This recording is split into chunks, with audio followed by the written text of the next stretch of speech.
Welcome into another edition of the Roadrunner Review, and it feels great to be back at home in Denver and in our beautiful studio. It was fun being in Louisville, Kentucky, but better to be back in the Mile High City for the Roadrunner Review.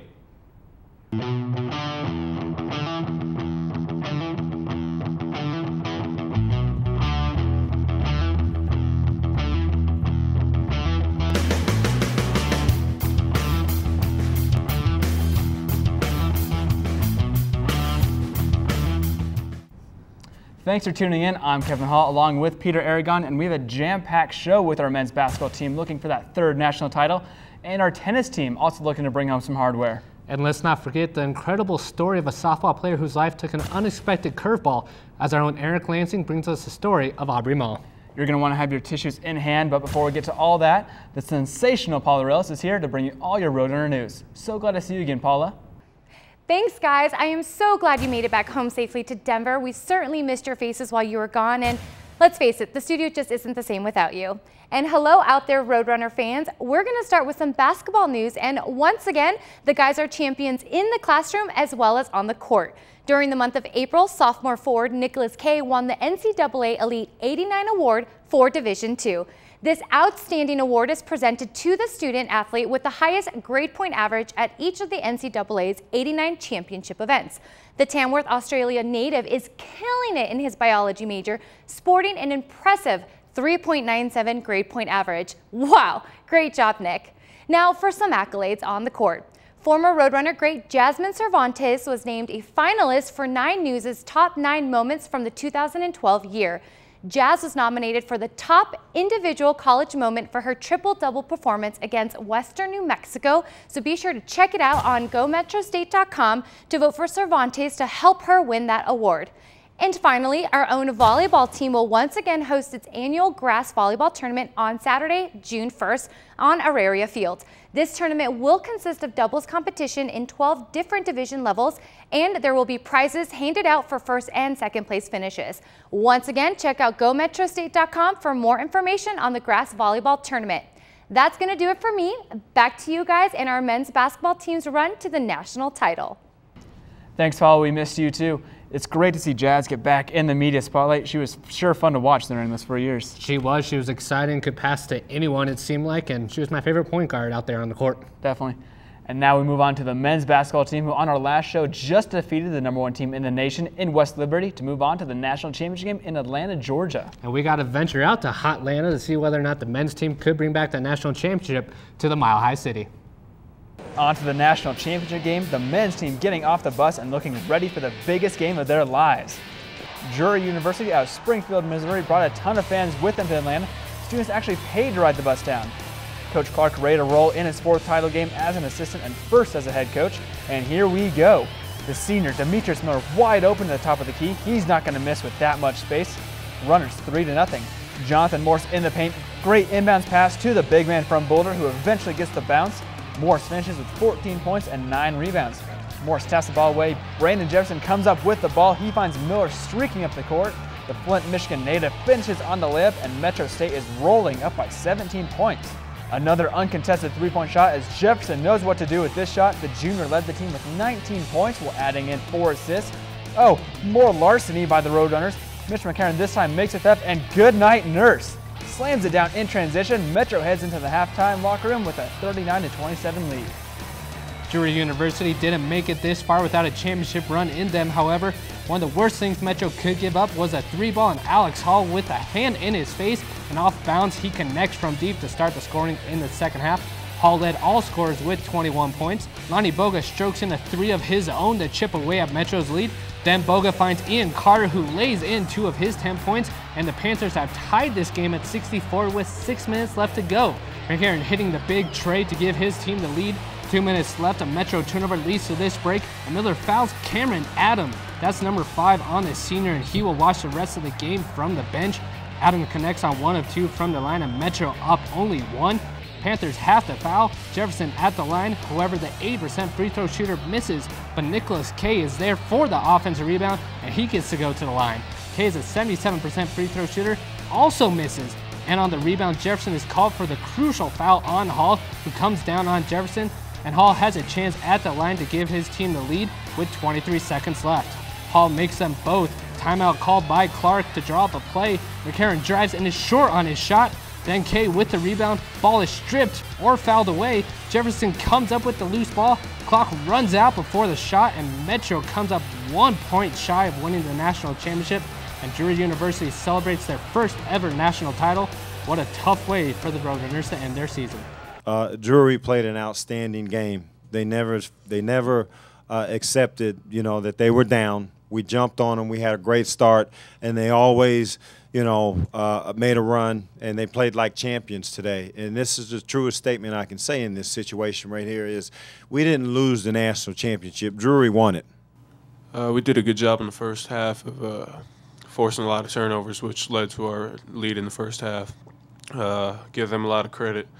They hit a lot of threes coming down the stretch in that second half, and they converted. They got a lot of easy layups, kind of defensive mistakes on our part. But, give them credit. They fought hard, and they converted, and we didn't. I don't know if there's a bigger disappointment in the world of sports than coming up 1 point short in that national title game. Yeah, but nothing to hang their heads on, though. It was a great season. Coach Clark, great job to him, and got to look for those seniors. Got to look back at the season, just love what you did, and then it's motivation for those guys coming back to maybe score 2 more points the next time you're in a national championship. And Metro does lose 4 seniors in Morris Miller, Derek January, and Tyler Cooper, and we want to wish them the best of luck in their endeavors, and we want to thank them for all their hard work and success donning the red and blue. But coming up next on the show, our women's tennis team heads to Grand Junction for the RMAC Tournament. Find out if they can win their first title since head coach Beck Mears was a player back in 2004. But coming up next, the baseball team takes on perennial powerhouse in Colorado Mesa at home during the month of April. Come back to see if they can go pitch for pitch with one of the nation's best. We're coming right back here on the Roadrunner Review. The Roadrunner Review is brought to you by its proud sponsors, Panorama Orthopedics and Spine Center. From sports injuries to spine injuries to total joints for arthritis, they are in your neighborhood caring for your injuries. Located at 3 convenient locations, Golden, Littleton, and Thornton. Welcome back. The end of the basketball season now allows us broadcasters to spend the majority of our time outdoors to cover the spring sports and have our eyes adjust to natural lighting. So, have some sunscreen. Well, that's good for you because you burn easy. Some sunflower seeds. How'd you get my seeds? And a scarf. Okay, now what's with the scarf? It's April in Colorado. You never know what's going to happen. I guess that's a good point, but Metro did take on the 7th-ranked team in the nation in Carl Mesa at Auraria Field. The series started off with a pitcher's duel between 2 of the top pitchers in the RMAC in Metro's Patrick Gojin and Mesa's Nolan Snell. Gojin went 9 innings, giving up just 6 hits and 2 earned runs. Snell allowed just 1 earned run in 6 innings, but the bullpen would be the deciding factor as the Mavericks win 3-2 in 10 innings. Tough break in Game 1. Metro pitcher Justin Arsenault on the mound in Game 2, and he got roughed up early in this one. Catcher Marky Ordovez fires to first, but a little high for Danny Miller. That allows a runner to come in. Runner on second, Austin Kaiser doubles to the wall, scoring another run, and it's 5-0 after the first. Second inning didn't go any better for Metro. Kenny Kincaid bloops a pitch to right field, scoring a run. Then Justin Rosales up the gut, and the Mavericks blow it wide open to a 13-0 lead after just 2 innings. Not much to show after that. Mesa wins 13-2. Metro looking for a better pitching performance in Game 3, and sophomore Mike Thill would give it to them. The Littleton native went 9 innings, giving up just 1 earned run while striking out 6 Mavericks. Another sophomore provided the offense as Jeff Levitt crushes the Joey Danner pitch over the left field wall to give his team a 2-0 advantage. Mesa gets on the board in the 6th inning. Jake Kluge sends the routine grounder to Zach Baldini, who boots the play. Run scores and CMU ties it up at 2. Nate Robertson singles down the left line, putting Mesa up 3-2 in the 9th inning. Down to their final out, Eric Campbell gets a lot of this pitch. It's to the wall, but it falls just short. Metro finding no luck in these close games. Metro is crushed in the series finale by a final of 16-3 to fall to 9-15 in RMAC play. But looking on the bright side of things, Coach Jared Oates' squad still sits in the final spot of the conference tournament, which takes place with 3 weeks left to go. And in holding that 6th spot, the team controls their own destiny to get back to that postseason. But that means they need to win games, and they get their first crack at those W's with the 4-game series against CSU Pueblo at home. Metro would fall 10-1 to the T-Wolves in Game 1, so on to Game 2, and again, the road team took the early lead. Evan Kennebrew doubles to bring Michael Wagner to go up 1-0. Then Cameron buckles all the way to the wall for the easy sack fly, and it's 3-0 Pueblo. Sophomore Daryl Baca singles down the line, bringing home Alex Schrupp to knock that 0 off the scoreboard. But Metro's pitching having all kinds of problems and gives up the 2-run blast to Wagner to extend Mace's lead to 5-1. Metro gets the offense going. Levitt doubles in a run in the third. Jacob Nelson singles to cut the lead in half. Andrew Paus added in a 2-run home run, but it was too much. Thunderwolves, who win Game 2 8-5. Looks like some sort of trend going on here. Let's see if Metro could get into the win column with Nick Hammett on the mound. The sophomore right-hander was firing bullets, striking out 8 Thunderwolves and giving up just 1 earned run. But can the offense keep up? Second inning, Mitch Gibbons at the plate, and he blasts his pitch, bringing home 2 runs to go up 2-0, and Gibbons is on third with a triple. Then in the fourth, 2 runners aboard, and Baca goes yard for his first home run on the season after clubbing 11 in his freshman year. No better time than the present as Metro goes up 6-2. Bubba with a couple runners on, Derek DeCarlo sends this a short, and Camo completes a double play. Metro takes the victory, giving Hammett his 3rd win on the season. Runners would fall in Game 4, 11-2. To the next weekend where Metro took on the Grizzlies, the team battling with the Roadrunners for that final playoff spot. Day 1, Nelson crushed 2 round trippers and drove in 5 RBIs to take Game 1 7-2. Game 2 saw Metro go up 8-2 in the second inning, but then relinquish that lead in the bottom half, allowing 9 runs to come in. But the offense carried the Roadrunners, scoring 4 runs in the third and 3 in the sixth for the 16-10 victory. Game 3, and Metro's bats continued to punish the Grizzlies pitching, scoring 15 runs on 12 hits. Baca, Paus, and Nelson all connected for home runs, and the runs kept coming in Game 4 as 21 runs came across. And guess who went yard once again? It was Nelson, who finished the weekend with 4 long balls, 18 RBIs, 10 runs scored, and 5 walks. This earned Nelson Region Player of the Week and RMAC Offensive Player of the Week. 59 runs were scored by the Roadrunners in this 4-game set. Great to finally see the offense get going, and just in time for the playoffs. Yeah, just a shame it took him this long to find it. But with a 4-game sweep of the Grizzlies, Coach Otis and his squad have earned that spot in the conference tournament. But there's still 1 weekend left to go as they take on New Mexico Highlands in the final week of the regular season. Tune into next month's show for those results, or of course check out GoMetroState.com to stay up to date on our baseball team. We're coming right back here on the Roadrunner Review. The Roadrunner Review would like to thank its sponsors, Jason's Deli. Real food is fresh, higher quality, more flavorful, less processed, and naturally better tasting. Get real food at any Jason's Deli location. And the Boulder Broker Inn, a proud partner and preferred hotel for Metro State Athletics. Thanks for coming back. We're staying on the diamond for our softball team, who is looking to finish off their regular season on a winning note. And with the RMAC tournament out of the picture, our runners are playing for pride and the role of spoilers the next few weeks. Adam stayed up first for the Roadrunners. Coach Lansford looking to turn things around after dropping the first 2 games of the series. Amanda Tanney batting cleanup brings in Annalise Garcia in the first inning. Game tied at 1.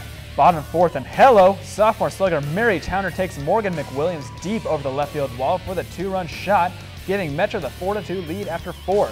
Top of the 6th inning, Erica Exedy, channeling her inner Benny Rodriguez, tears the cover off this ball for the solo shot, and Grizzlies would score 3 in the inning to go up 6-4. Metro needing a big 7th inning. First, Tanney comes through again with an RBI single. Then Danny Sandell doubles to bring in Tanney. And finally, Tillery also doubles in a run, and Metro State rallies to win by a final score of 7-6. Series finale, Towner at the plate, and with 1 swing of the bat, the Arvada native goes yard once again for her 7th round tripper. Roadrunners up 2-1 in the 4th. Into the 5th we go. All-conference center fielder Caitlin Lovato triples all the way to the wall, which scores Casey Chaney to tie it up at 2. Final inning, ASU gets back-to-back singles, putting the Grizzlies up 4-2. Bottom of the 7th, Towner at the plate, singles down the left field line. Then Stephanie Dunham crushes the pitch to center field. It's far, it's deep, but it's caught right at the wall. Runners fall by a final of 4-2.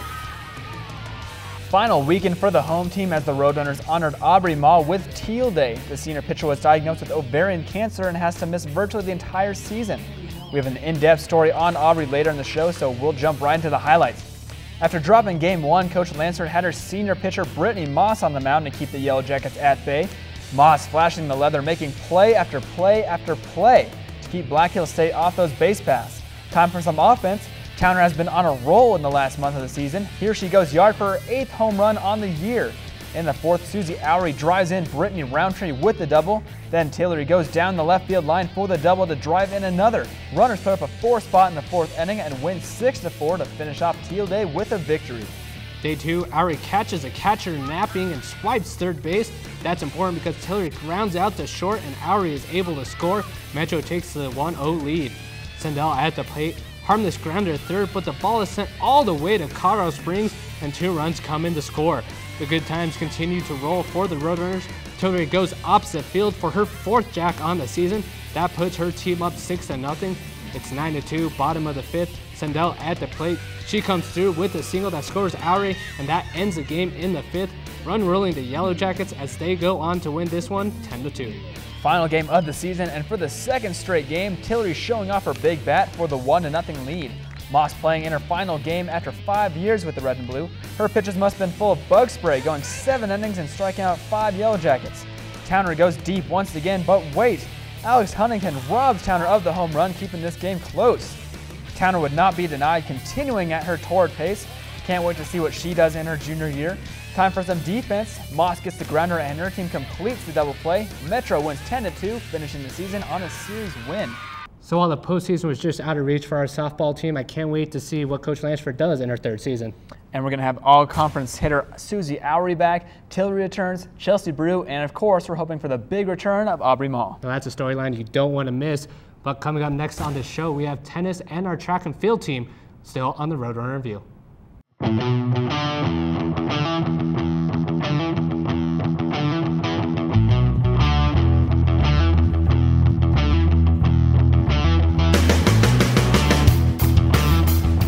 Metro State Roadrunners, one of the most successful Division II programs in the nation. 6 national championships. 65 conference championships in the RMAC. 248 All-Americans. The season is almost here and admission is free for all students. Great prizes will be handed out at select games, so make sure you're in the crowd. You can also follow the Roadrunners through Twitter, Facebook, YouTube, and GoMetroState.com. Get in the game and get rowdy. So glad you made it back, and your reward for doing so, we bring back Paula Ruelas for more spring sports updates. Miss Paula? Thanks once again, and now it's time to bring you up to date on our tennis teams as they finish up their spring season. The men's team looking to lock up one of the final spots in the RMAC tournament, while the women have their sights set on nabbing one of the top seeds. Up next on the schedule, the Roadrunners hosted Colorado Christian at Denver Gates Tennis Center. Ladies first, as they hosted the Cougars in the Mile High City. The #1 doubles team of Alicia Holm and Kara Cromwell defeated the #1 Cougars double team 8-4. Also in doubles, Nikki Amos and Nicole Herman took down the #3 team, also by a final of 8-4. In singles play, Marianne Evangelista easily won her match 6-2, 6-1, while Amos also cruised in her #4 singles match, winning 6-3, 6-love. Herman finished off the Cougars, shutting out her #5 opponent 6-love, 6-love to give her team the 8-1 victory. The women grabbed the #2 seed in the conference tournament. Now for the gentlemen. In #1 doubles, Gabriel Vlahos and Adrian Delvaux powered their way to the 8-3 win. Alec Parmenter and Nick Baker had no troubles in taking the 8-0 win in #2 doubles. On to the singles matches. The all-conference singles player Gabriel Vlahos set the tone for the match, winning 6-1, 6-love over his opponent. Delvaux also dominated in his match, taking it 6-love, 6-love. The Roadrunners would blast the Cougars 9-0, earning the #4 seed in the RMAC tournament. With the end of the season comes the regular season awards, and our very own head coach Beck Mears takes home the Coach of the Year award. Mears led the women's team to a 4-1 record in conference play. Kara Cromwell earned Freshman of the Year honors after going 13-12 in #1 singles play, winning 4 of 5 matches in the RMAC. On to the postseason tournament, the men's team upset Colorado State Pueblo 5-2, moving them on to the next round before falling to #33 ranked Western New Mexico. The team would finish 4th overall. The women earned a first-round bye, taking on Colorado Mesa, but the team fell 5-3 and would end up finishing 3rd overall in the tournament.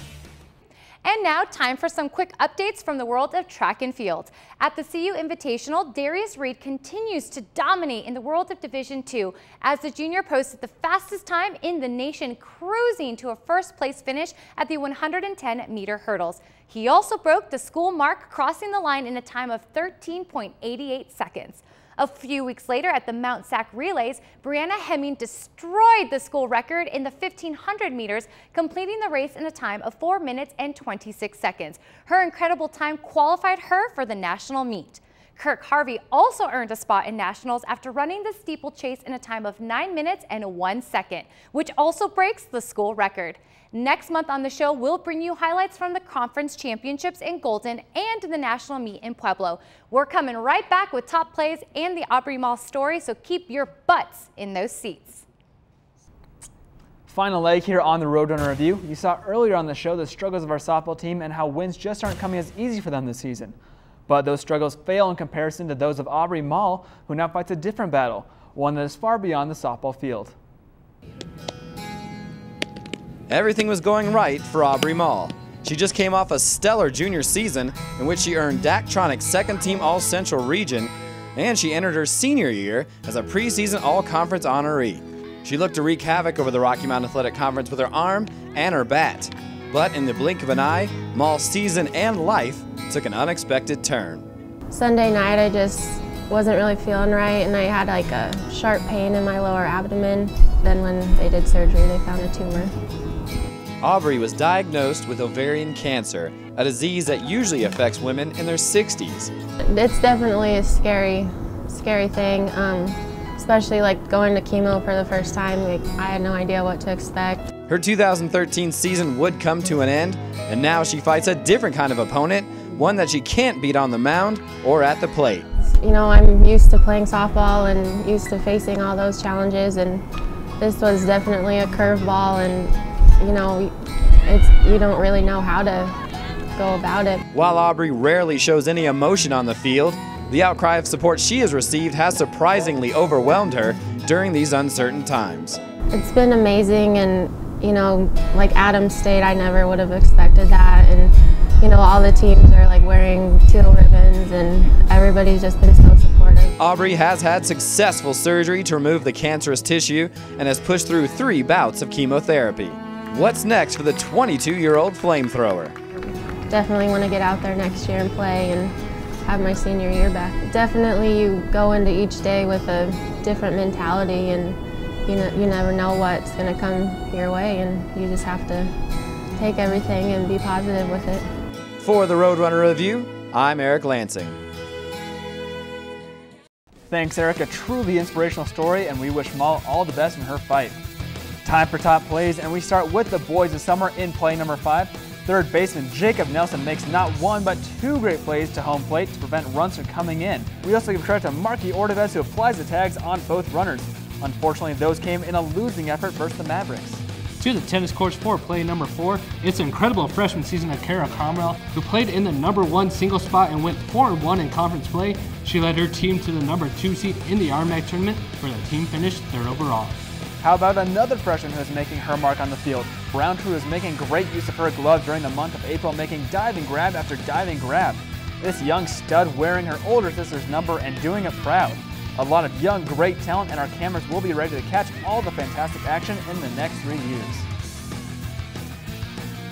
Play number 2, and it's Daryl Baca, who ends his season-long homeless streak by cranking a 3-run job against CSU Pueblo to lead his team to the win. We hope to bring you more Baca bashes from the conference tournament next month. We'll end the top plays as one of the great moments from the national title game. Jefferson with the crossover to beat his man. The defense helps, which leaves Morse all alone for the jam. How about another look? Jefferson totally jukes the defender out of his Nikes, and you can't leave the big man from Boulder alone in the paint. That man can finish with the best of them. Too bad this spectacular play came in a loss, but it was the top play from the month of April, and all top plays are brought to you by Miller Coors. Miller Coors wants everyone to remember to drink responsibly. Well, I know we're all going to miss Morse's occasional dunks and just his overall play on the field. Definitely was a senior leader out there, and I can't wait to see what the team does next year. And who are you going to miss the most, Paula? Oh, I'm definitely going to miss J-Mo. It's going to be so sad not having his physical presence on the court. And so, Miss Paula, I do understand that this could be your final show with us here at the Roadrunner Review, unfortunately. I mean, we do hope you do come back. So we do have a gift for you over there. And Stop it. Shut up. we just want to thank you for everything you've done for us here at the Roadrunner Review and the MSBN. So You make me cry. thank you. Thank you. I hope to be back. We'll see what happens. But thank you very much. It's been a pleasure. And what is your time meant here at the Roadrunner Review? What is your time meant here at the Roadrunner Review? Oh my gosh, it's meant so much to be able to work with you guys and get a little bit more experience on the show and on the camera. And I think at the end of the day, you guys are going to be the ones I miss the most. It's been such a pleasure just being here and being a part of it. I'm honored. I really am honored to have been a part of it. So thank you guys. Oh, And you're going to miss Eric Lansing, of course, too, right? of course I'm going to miss Eric Lansing. All right, good. Thanks, guys. Oh, this was unexpected. All right, well, make sure to check out GoMetroState.com for all the latest news and highlights of your favorite Roadrunner teams. But for Paula Ruelas, Peter Aragon, everyone here at the MSBN, I'm Kevin Hall, and we'll see you next time on the Roadrunner Review.